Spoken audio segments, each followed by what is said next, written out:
জয় তারা। মা তারা অ্যাস্ট্রোলজি চ্যানেলের পক্ষ থেকে সবাইকে জানাই আন্তরিক শুভেচ্ছা। আজ আমি একটি খুবই গুরুত্বপূর্ণ ভিডিও নিয়ে এসেছি, কারণ বৃশ্চিক রাশির মানুষদের কিন্তু জানা প্রয়োজন। কারণ এখানে আমি একটা যে বিষয়টি কথা হলো সেটি হলো যে মানুষের কর্ম বড় না ভাগ্য বড়। এই হচ্ছে আমার আজকের ভিডিও, অন্য কিছু নয়, শুধু একটি জ্ঞানবর্ধকমূলক একটি এপিসোডটা কিন্তু সম্পূর্ণভাবে দেখবেন। আমার এটাই কিন্তু বিশেষভাবে অনুরোধ রইল, কারণ আমার নিজের বৃশ্চিক রাশি, আমি প্রতিটি কিন্তু রাশি কিন্তু আলোচনা করি না, একমাত্র বৃশ্চিক রাশি ছাড়া।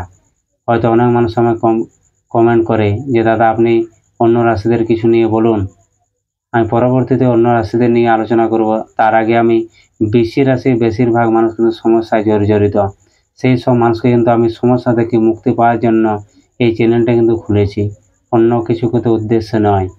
তাই আমি আজকে এই কথাগুলি কিন্তু আলোচনা করছি বেশিরভাগ, যে বৃশ্চিক রাশির মানুষকে বাঁচানোর জন্য, বৃশ্চিক রাশির মানুষকে অন্ধকারের রাস্তা থেকে হারিয়ে গেছে যারা, তাদেরকে পথ দেখানোর জন্য। এই হচ্ছে আমার কিন্তু জীবনের উদ্দেশ্য। জয় তারা। বৃশ্চিক রাশির মানুষেরা প্রত্যেকেই দুঃখী, এই কথা ভেবে যে আমরা খুবই সৎ মানুষ, পূজা পাঠ করি, মানুষকে সাহায্য করি, অপরের দুঃখকে সহ্য করতে পারি না, কিন্তু তা সত্ত্বেও কেন আমরা দুঃখী? আজ যারা অসৎ ব্যক্তি তারা কিভাবে সুখী? ভগবানের কেমন লীলা, সেই কথাই আমি এই ভিডিওর মাধ্যমে জানাবো। একটি গল্পের মাধ্যমে। কোনো এক গ্রামে একটি রাখাল বালক থাকত। সে প্রতিদিনই গাই গরু চড়াতো এবং দিনের শেষে সে কিন্তু বাড়ি ফিরে আসতো। সেই গ্রামের এই অন্য ছেলেরা কিন্তু প্রতিদিন ভালো ভালো পোশাক পরে স্কুলে যেত, কিন্তু এই দেখে সেই বালক খুবই মনে মনে কিন্তু ভাবত যে আমি কি পাপ করেছি যে তাই আজ দুবেলা খাওয়ার জন্য গাই গরু চড়াতে হচ্ছে।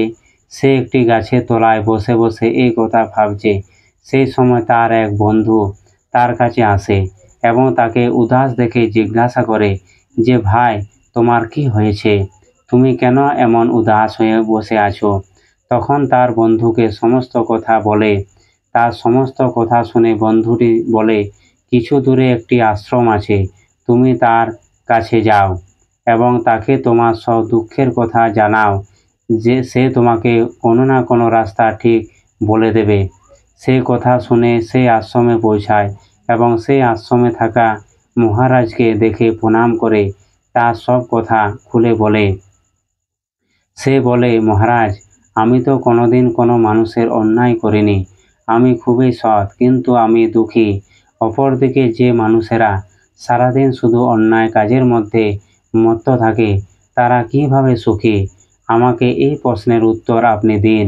তখন মহারাজ তাকে বলে, তুমি এইখানে বসো, আমি তোমার সব প্রশ্নের উত্তর দিচ্ছি, মন দিয়ে শোনো।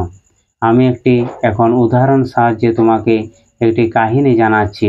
এই কাহিনীর মাধ্যমে তুমি বুঝতে পারবে যে কেন অসৎ ব্যক্তিরা সুখী হয় আর সৎ ব্যক্তিরা দুঃখী হয়।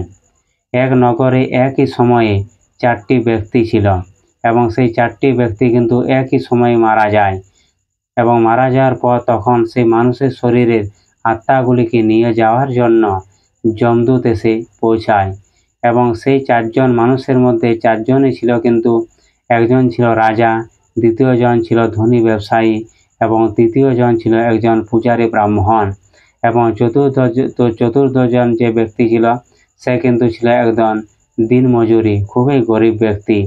4জনের আত্মা যখন যমলোকে পৌঁছায় তারা যমপুরীর সকল দৃশ্য দেখে ভয় কাঁপতে থাকে।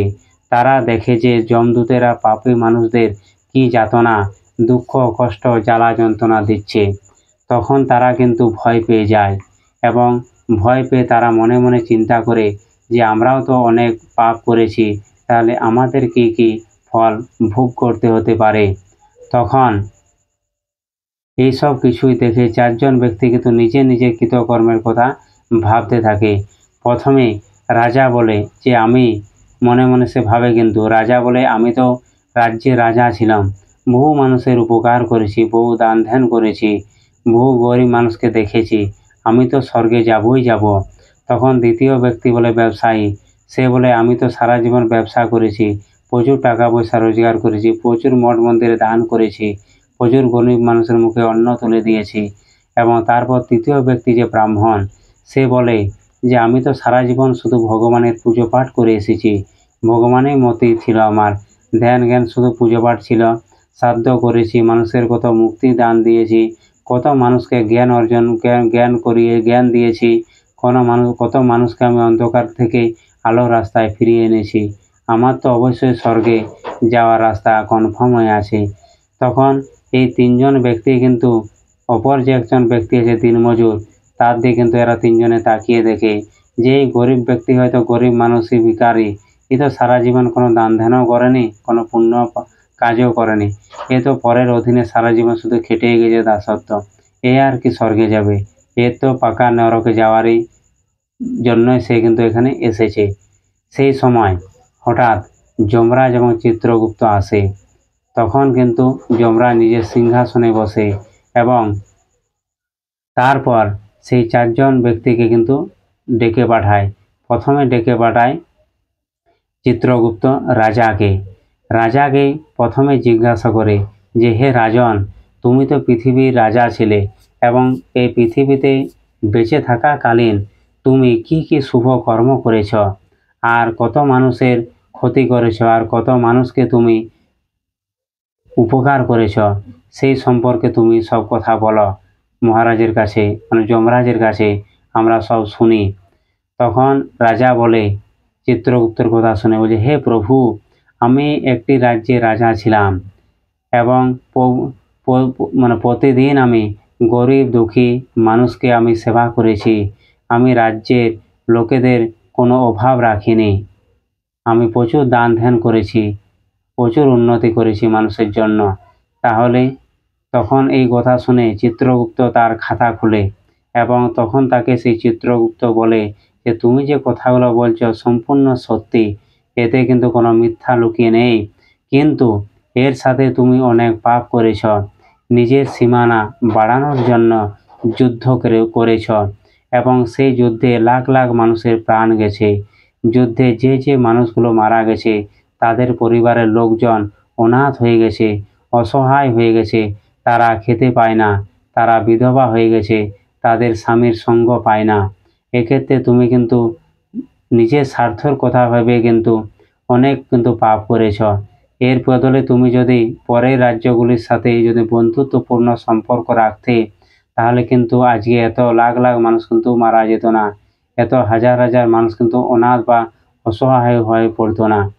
তাহলে কিন্তু সেটা তুমি কিন্তু কিছু করনি, তাই সেখানে কিন্তু তোমার পুণ্য বলে কিছু নেই, পুরোটাই কিন্তু পাপে পরিপূর্ণ। তখন এই যে কথা শোনা মাত্রকে, চিত্রগুপ্তের কথা শোনা মাত্রকে রাজা কিন্তু পেছনে ফিরে আসে, সে মনে মনে ভেবে নেয় আমার তো আর স্বর্গে যাওয়া আর হলো না এই জন্মে। তখন দ্বিতীয় ব্যক্তিকে জিজ্ঞাসা করে চিত্রগুপ্ত যে তুমি জীবিত থাকাকালীন তুমি কি কি ভালো কর্ম করেছ। তখন সেই ব্যবসায়ী বলে যে আমার ব্যবসায়ী লাভের টাকা অনেক মন্দিরে আমি দান ধ্যান করেছি। তখন চিত্রগুপ্ত তাকে বলে তুমি সারা জীবন শুধু একটি পাপই করেছ এবং সেই পাপের ফলে তোমার যে পুণ্য ফল ছিল তা কিন্তু শেষ হয়ে গেছে।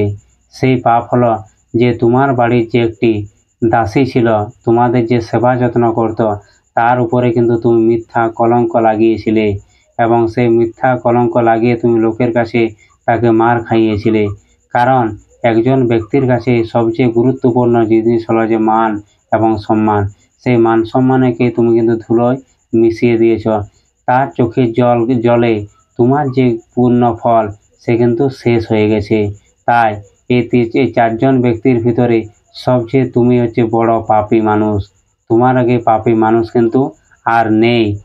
সেই কথা শুনে কিন্তু দ্বিতীয় ব্যক্তি, সে ব্যবসায়ী, সেও কিন্তু পিছু হটে যায়, যে সেও মনে মনে ভাবে আমার আর এই স্বর্গে যাওয়া এই জন্মে হলো না। তখন তারপর সে ব্রাহ্মণকে ডাকে। তখন সে ব্রাহ্মণকে চিত্রগুপ্ত জিজ্ঞাসা করে যে তুমি হে পুরোহিত মশাই, তুমি এই জন্মে কি কি পুণ্যকর্ম করেছ। তখন পুরোহিত বলে যে হাজার হাজার মানুষের আমি বাড়িতে যাগযজ্ঞ করেছি, হাজার হাজার মানুষের আমি বাড়িতে শ্রাদ্ধ অনুষ্ঠান করেছি, হাজার হাজার মানুষকে আমি জ্ঞান দিয়েছি, হাজার হাজার আমি যজ্ঞ করেছি, প্রতিদিন আমি ভগবানের সেবায় কিন্তু নিজেকে যুক্ত করে রেখেছিলাম। তখন চিত্রগুপ্ত বলে, সেই কথা শুনে তাকে বলে যে কিছুদিন তুমি যে এই কর্মগুলি যে করেছ, তোমার কিন্তু নিজের স্বার্থে করেছ। যে জ্ঞান তুমি অন্য মানুষকে দিয়েছ, সেই জ্ঞানকে কিন্তু তুমি কাজে লাগাও না। আর যে যজ্ঞ পূজা অনুষ্ঠান করেছ, সেই অনুষ্ঠানের সম্পূর্ণ লাভ কিন্তু তুমি নিজের বাড়িতে এসে কাজে লাগিয়েছ। তাই তোমারও কিন্তু পাপের শেষ নেই। এই কথা শুনে সেই পুরোহিত ঠাকুরও কিন্তু সেই পিছু হটে যায়। সেও মনে মনে ভাবে যে আমারও হয়তো আর স্বর্গে যাওয়া হলো না এই জন্মে। তখন লাস্ট যে ব্যক্তি দিনমজুরি ব্যক্তি, তখন যে তিনজনের যে অবস্থা হয়েছে, সে তো মনে মনে ভাবছে এরাই যদি এত বড় বড় পুণ্য করেও এরা স্বর্গে যেতে পারছে না, আমি তো দিনমজুর, আমি কি স্বর্গে যাব। তখন সে দিনমজুরকে কিন্তু চিত্রগুপ্ত ডাকে। তখন সেই দিনমজুরকে চিত্রগুপ্ত জিজ্ঞাসা করে যে তুমি জীবিত থাকাকালীন কি কি শুভ কর্ম করেছ আমাকে বলো। তখন সেই দিনমজুর ব্যক্তি বলে, হে প্রভু, আমি তো খুবই গরিব ব্যক্তি, সারা জীবন শুধু সংসারের স্বার্থে ও পরিবারের স্বার্থে দিনরাত পরিশ্রমই করে গেছি। দান ধ্যান কি জিনিস তা নিজেও জানি না, কারণ দান ধ্যান করার মতো আমার কোনো আর্থিক সামর্থ্য নেই। সারা দিন শুধু কাজ করেছি, আর কাজের শেষে যখন সময় পেয়েছি নিজের পিতামাতার যত্ন নিয়েছি।